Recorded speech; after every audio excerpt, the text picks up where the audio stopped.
जैसे कि आप लोग जानते हैं डीडीए जेई की तरफ से जो वैकेंसी आई थी 236 पोस्ट के लिए, उसकी रिजल्ट जो है अभी यहाँ पर फाइनल स्टेज में है। यहाँ पर डॉक्यूमेंट वेरिफिकेशन के लिए लिस्ट यहाँ पर निकाल दिया गया है और जल्दी इसकी फाइनल रिजल्ट भी आपको देखने के लिए मिल जाएगा। तो बहुत सारे जो कमेंट्स आ रहे थे पिछले वीडियो में कि जो आने वाले दिनों में जो वैकेंसीज होंगी डीडीए जेई की तरफ से वो कब आएगी और कितनी आएगी। तो डीडीए जेई की तरफ से जो ऑफिशियल आरटीआई का रिप्लाई है, टोटल यहाँ पर 500 वैकेंसी जो है वैकेंट्स है। आने वाले दिनों में जल्दी इसकी नोटिफिकेशन आ जाएगी। ये अपकमिंग वैकेंसी है जिसमें डिप्लोमा बीवीटेक फ्रेशर कैंडिडेट अप्लाई कर पाएंगे। आगे जो भी इन्फॉर्मेशन है सभी कुछ ऑफिशियल नोटिस के साथ मैं आपको दिखाने वाला हूँ, बताने वाला हूँ। तो वीडियो को एंड तक जरूर देखते रहिएगा और अभी तक वीडियो को लाइक नहीं किया जरूर से लाइक करके चैनल को सब्सक्राइब कर लीजिएगा, जिनसे कि आने वाले सभी जॉब्स वैकेंसी की अपडेट जो भी ऑथेंटिक ऑफिशियल नोटिस पीडीएफ आती है मैं आपको बताता हूँ, उसके लिए जरूर से सब्सक्राइब करके रख सकते हैं। और ये हमारा टेलीग्राम चैनल है, यहाँ पर बहुत सारे ऐसे नोटिस पीडीएफ मिलती रहती है जिनका मैं वीडियो नहीं बना पाता हूँ, तो जरूर से ज्वाइन होकर के रहिएगा। टेलीग्राम पर आकर के सर्च करोगे KKS इंडियन तो भी मिल जाएगा, या लिंक आपको डिस्क्रिप्शन में या कमेंट सेक्शन के पिन कमेंट में एक लिंक होगा, उसको जैसे ओपन करोगे तो आपको ये मिल जाएंगी। और बहुत सारे ऐसे नोटिस पीडीएफ अगर व्हाट्सअप पर आप अपडेट चाहते हैं तो व्हाट्सअप का ग्रुप है, चैनल है, आपको एक व्हाट्सअप नंबर दिया गया डिस्क्रिप्शन में, उसको सेव करके उस पर आप एक मैसेज कर दीजिएगा। जैसे मैसेज करोगे सभी लिंक्स वगैरह आपको तुरंत रिसीव हो जाएंगे, तो उस पर भी क्लिक करके आप सभी जगह ज्वाइन हो सकते हैं। तो चलिए वीडियो को स्टार्ट करते हैं और सभी कुछ डिटेल्स में आपको एक एक करके बताते हैं। अगर आप लोग जो है SSC जेई 2024 के एस्पायरेंट्स है, या यूपी SSC जेई, या DDA JE, RRB JE, BTSC JE, या यूपी PCL, या ऑलमोस्ट जो भी गवर्नमेंट होते हैं स्टेट जेई या AE का सभी एग्जाम्स यहाँ पर आपको देखने के लिए मिल जाते हैं टेक्स्ट बुक पर। इसका टेस्ट सीरीज, उसके बाद यहाँ पर previous year question paper mock test, तो सभी आपको एक जगह यहाँ पर मिल जाती है। इसके लिए आप पास बाय कर सकते हैं जो या ऑफर लिंक से, यहाँ से डिस्क्रिप्शन या कमेंट सेक्शन के पिन कमेंट में लिंक होगा, वहाँ से आप टेक्स्ट बुक का ऐप डाउनलोड कर सकते हैं। अगर आपके फ़ोन में पहले से होगा तो उस केस में आप लोग ये कूपन कोड लगाइएगा PKO3PL, तो आपको जो इंस्टेंट है प्राइस कम हो जाएगा, उसके बाद आप इसको बाय कर सकते हैं। देख सकते हैं ये जो है इसकी ऑफिशियल यहाँ पर RTI का रिप्लाई है जो कि दिल्ली डेवलपमेंट अथॉरिटी के द्वारा यहाँ पर जारी की थी। पिछले वीडियो में कमेंट्स आ रहे थे कि DDA जेई की अपकमिंग वैकेंसी अब कब आने वाली है। हाल ही में डॉक्यूमेंट वेरिफिकेशन के लिए DDA जेई के द्वारा जो प्रोविजनल रिजल्ट है जारी किया गया था, तो अभी जो है यहाँ पर आपको मैं दिखाना चाहूँगा DDA जेई की तरफ से जो ऑफिशियल RTI है अपकमिंग वैकेंसी के लिए। ये आपको सिविल ब्रांच में 440 है और 60 वैकेंसी है, ये आपको इलेक्ट्रिकल और मैकेनिकल ब्रांच में यहाँ पर देखने के लिए मिल रही है। तो टोटल जो वैकेंसीज हो गया 440 और ये 60, यहाँ पर टोटल 500 वैकेंसी आपको 2024 में यहाँ पर आने वाली है, जो कि अंडर गोइंग है, कभी भी आ सकती है। ये रहा आपको इलेक्ट्रिकल और मैकेनिकल का DDA जेई की तरफ से ही यहाँ पर वैकेंसीज इन जेई इलेक्ट्रिकल और मैकेनिकल एज ऑन यहाँ पर 14 जनवरी 2024 को 60 वैकेंसी जो है यहाँ पर है, ये वैकेंट है, जो कि आने वाले दिनों में ये आपको इलेक्ट्रिकल और मैकेनिकल की यहाँ पर 60 हो गई और 440 आपका सिविल ब्रांच के लिए देखने के लिए मिल रही है, जो कि आप यहाँ पर पढ़ सकते हैं। As on 14 January 2024 there are 440 vacancies in JE civil, recruitment is undergoing. यहाँ पर जो ये 440 वैकेंसी की रिक्रूटमेंट है अंडर गोइंग है, और यहाँ पर जो 236 वैकेंसीज है ये जो है आपको 2023 में नोटिफाइड कर दी गई है।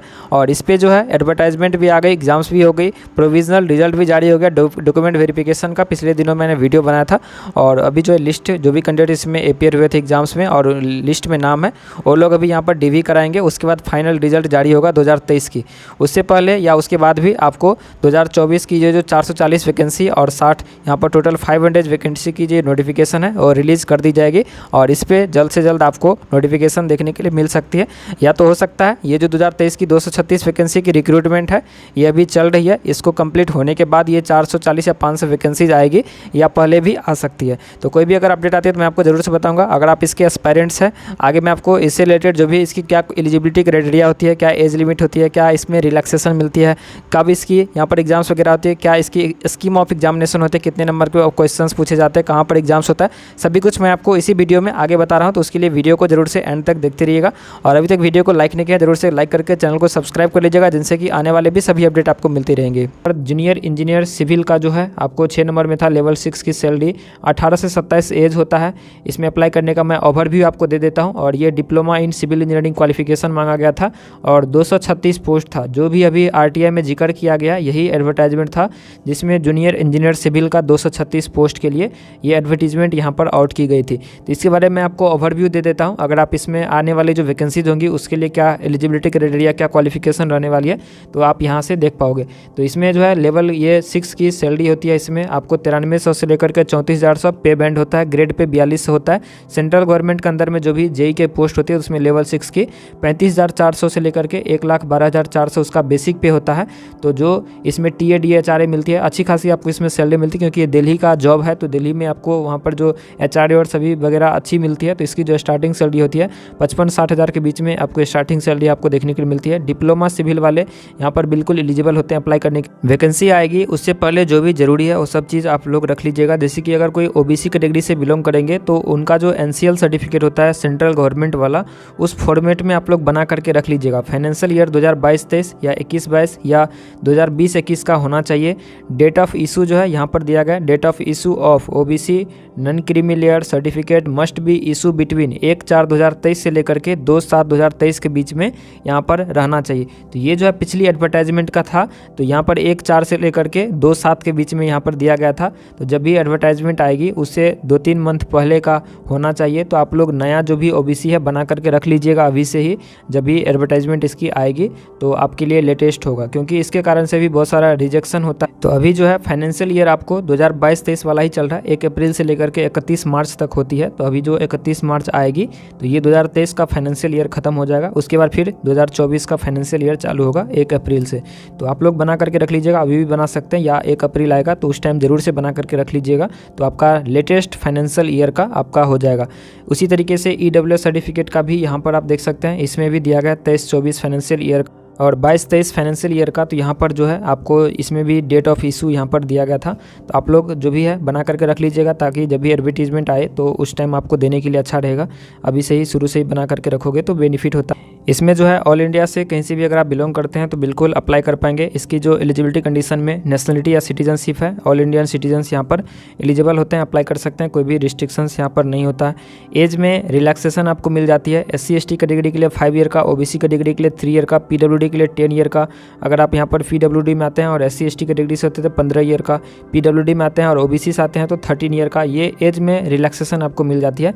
इन केस अगर आपका जो अपर एज लिमिट है वो ज़्यादा हो गया, ओवर एज जो है आपका, अगर आप ओवर एज हो गए होंगे तो उस केस में ये रिलैक्सेशन आपके लिए बहुत इंपॉर्टेंट होती है किसी भी एप्लीकेशन में आप यहाँ पर फॉर्म फिल करने में। उसके बाद जो छोटी छोटी गलती होती है उसके बारे में आपको अवेयर कर देता हूँ। यहाँ पर जो है डेट ऑफ बर्थ जो इसमें कंसीडर किया जाता है DDA दिल्ली डेवलपमेंट अथॉरिटी के द्वारा, ये वही होना चाहिए जो आपके मैट्रिकुलेशन, जो भी आपका 10th सर्टिंग या पासिंग सर्टिफिकेट में हो, उसमें जो है डेट ऑफ बर्थ वही ज़रूरी होता है, वही एक्सेप्ट करते हैं। तो आप जो फॉर्म फिल करते टाइम ये इसी को डालिएगा, जो भी आपका 10th सर्टिफिकेट या मैट्रिकुलेशन सर्टिफिकेट में है उसको ही आप यहाँ पर एंटर कीजिएगा, क्योंकि बाद में आपको दिक्कत हो जाएगी। अगर आप date of birth Aadhaar card वाला डाल दोगे, आधार कार्ड में आप चेंज करवा लीजिए। अगर आपका आधार कार्ड में गलत है डेट ऑफ बर्थ तो अपने जो भी 10th के पासिंग सर्टिफिकेट में है उसके अनुसार से आधार कार्ड को अपडेट करवा लीजिए, दोनों सेम होना चाहिए। बात करें इसकी एग्जामिनेशन सेंटर कहाँ होती है, तो इसकी जो एग्जामिनेशन सेंटर है ओनली दिल्ली में, दिल्ली NCR, यहाँ पर इसकी एग्जामिनेशन सेंटर एक ही एग्जाम सेंटर होती है, जो कि अगर आप कहीं से भी फॉर्म फिल करोगे तो आपको दिल्ली आकर के इसका एग्ज़ाम देना होता है। तो इसका एग्ज़ाम सेंटर ओनली दिल्ली में होता है। स्कीम ऑफ एग्जामिनेशन के बारे में बात कर ले कि किस टाइप का इसमें एग्ज़ाम्स होता है, तो यहाँ पर मैं जूनियर इंजीनियर की बात करूँगा। तो यहाँ पर जूनियर इंजीनियर सिविल का जो है इसके लिए सिंगल स्टेज CBT एग्ज़ाम्स होता है। इसके बाद ना इंटरव्यू होता है ना आपका कोई दूसरा मेंस होता है, एक ही एग्ज़ाम्स अगर आप क्वालिफाई कर जाते हो तो इसमें आपको जूनियर इंजीनियर की जॉब्स मिल जाएगी, जिसमें कि यहाँ पर 2 घंटे का आपको समय दिया जाता है। 120 मार्क्स का क्वेश्चन होता है, 120 क्वेश्चन आपसे पूछे जाते हैं, जिसमें कि टेक्निकल और नॉन टेक्निकल दोनों होता है। यहाँ पर respective discipline as well as questions on test of reasoning, quantity aptitude, general awareness, English and English language. तो इसमें जो है सभी क्वेश्चंस इंक्लूड होते हैं। आपका 120 क्वेश्चंस में आपका टेक्निकल और नॉन टेक्निकल दोनों होता है। यहाँ पर आपका मैथ भी, उसके बाद जनरल अवेयरनेस, इंग्लिश, रीजनिंग सभी कुछ से क्वेश्चन पूछे जाते हैं नॉन टेक्निकल में, और 120 टोटल क्वेश्चंस होता है। ये आपका टेक्निकल पेपर यहाँ पर और नॉन टेक्निकल दोनों मिला करके। बात करें यहाँ पर नेगेटिव मार्किंग की, तो नेगेटिव मार्किंग जो है यहाँ पर 0.33 यानी कि 1/3 का इसमें आपको नेगेटिव मार्किंग रहता है। तो ये रेलवे की तरह ही है, इसमें 1/3 का आपको नेगेटिव मार्किंग 0.33 का नेगेटिव मार्किंग इसमें रहता है। बात करें मिनिमम क्वालिफाइंग मार्क्स कितनी होती है, तो इसमें मिनिमम क्वालिफाइंग मार्क्स यहाँ पर प्रिपरेशन ऑफ मेरिट लिस्ट जो है इस तरीके से यहाँ पर बनाया जाता है। UR कैटेगरी के लिए 40%, SC के लिए 30%, ST के लिए 30%, OBC के लिए 35% और EWS के लिए 35%। तो ये 120 क्वेश्चन है, इसका आप निकाल लीजिएगा। जो भी ये 40% 30% है तो ये आपको मिनिमम क्वालिफाइंग मार्क्स है, इतना आपको लाइएगा तो आप इसमें क्वालिफाई करिएगा। इससे कम अगर आपका मार्क है तो आप डिस्क्वालीफाई हो जाओगे, लेकिन जितना मैक्सिमम मार्क होगा तो उसके अनुसार से आपका कट ऑफ से डिसाइड होगा कि आपका इसमें सिलेक्शन हो रहा है कि नहीं हो रहा है। अब बात करते हैं सबसे इम्पोर्टेंट इसकी जो सिलेबस होती है DDA JEE के जो इसकी इंडिकेटिव सिलेबस इसी में यहाँ पर दिया गया है। तो ये आपको हमारे टेलीग्राम पर मिल जाएगा, ज़रूर से वहाँ से डाउनलोड करके देख लीजिएगा। तो इसमें जो है बात करते हैं यहाँ पर सिविल की, जूनियर इंजीनियर सिविल का क्या सिलेबस यहाँ पर मांगा गया है। तो इसी में आप स्क्रॉल करोगे या मैं आपको पोस्ट कर दूँगा, टेलीग्राम से ज्वाइन होकर करिए, वहाँ पर मैं इस PDF को डाल दूँगा या सिलेबस का अलग करके यहाँ पर मैं आपको वहाँ पर पोस्ट कर दूँगा। तो इसमें जो जूनियर इंजीनियर का सिलेबस होता है सेम होता है जो कि आपको SSC JEE में पेपर 1 का जो सिलेबस होता है सेम उसी तरीके से दिया गया है।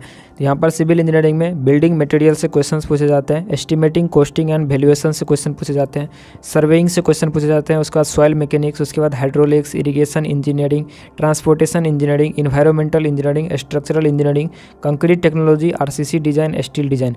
तो ये जो है सेम एज इट इज़ जो SSC JEE का आपका प्री का पेपर 1 का जो सिलेबस होता है सेम आपको यहाँ पर देखने के लिए मिलती है। जो भी उसमें मेंशन है उसी तरीके से इसमें भी मेंशन है। और यहाँ पर आपको दिया गया है, ये आपको नॉन टेक्निकल फील्ड में जो है रीजनिंग, क्वांटिटी एप्टीट्यूड मैथ से और जनरल अवेयरनेस और इंग्लिश लैंग्वेज, ये सभी से क्वेश्चंस आपसे यहाँ पर पूछे जाते हैं। तो इसमें भी दिया गया ये सभी टॉपिक से आपको क्वेश्चंस यहाँ पर पूछे जाएंगे। तो ये आपको JEE का सिलेबस यहाँ पर आपको देखने के लिए मिली। तो आई होप आप इसको समझे होंगे। मिलते हैं नेक्स्ट वीडियो में, तब तक के लिए शुक्रिया और थैंक यू। वीडियो को जरूर से लाइक शेयर सब्सक्राइब कर दीजिएगा, जिनसे कि आने वाले जो भी सारी वैकेंसीज होंगी अपडेट होंगी, हेल्पफुल वीडियो आपको इस चैनल के माध्यम से मिलती रहती है। तो अभी तक आप चैनल को सब्सक्राइब नहीं किया तो बिल्कुल चैनल को सब्सक्राइब करके रखिए ताकि कोई भी अपडेट आप मिस नहीं करोगे। और टेलीग्राम चैनल, व्हाट्सअप ग्रुप और व्हाट्सअप चैनल से ज्वाइन होना मत भूलिएगा। सभी का लिंक आपको डिस्क्रिप्शन में दिया गया है। इनकेस आप वहाँ से ज्वाइन नहीं हो पाते हैं तो डिस्क्रिप्शन में आपको व्हाट्सअप नंबर मिलेगा, उस पर आप एक मैसेज कर दीजिएगा कि ग्रुप में या चैनल में ऐड कर देने के लिए, तो जल्द ही वहाँ पर आपको ऐड कर दिया जाएगा। तो मिलते हैं नेक्स्ट वीडियो में, तब तक के लिए शुक्रिया और थैंक यू। और ये हमारा टेलीग्राम चैनल है, यहाँ पर बहुत सारे ऐसे नोटिस PDF मिलती रहती है जिनका मैं वीडियो नहीं बना पाता हूँ। तो जरूर से ज्वाइन होकर के रहिएगा। टेलीग्राम पर आकर के सर्च करोगे KKS इंडियन तो भी मिल जाएगा, या लिंक आपको डिस्क्रिप्शन में या कमेंट सेक्शन के पिन कमेंट में एक लिंक होगा, उसको जैसे ओपन करोगे तो आपको ये मिल जाएंगी। और बहुत सारे ऐसे नोटिस PDF अगर व्हाट्सअप पर आप अपडेट चाहते हैं तो व्हाट्सअप का ग्रुप है, चैनल है, आपको एक व्हाट्सअप नंबर दिया गया डिस्क्रिप्शन में, उसको सेव करके उस पर आप एक मैसेज कर दीजिएगा। जैसे मैसेज करोगे सभी लिंक्स वगैरह आपको तुरंत रिसीव हो जाएंगे, तो उस पर भी क्लिक करके आप सभी जगह ज्वाइन हो सकते हैं।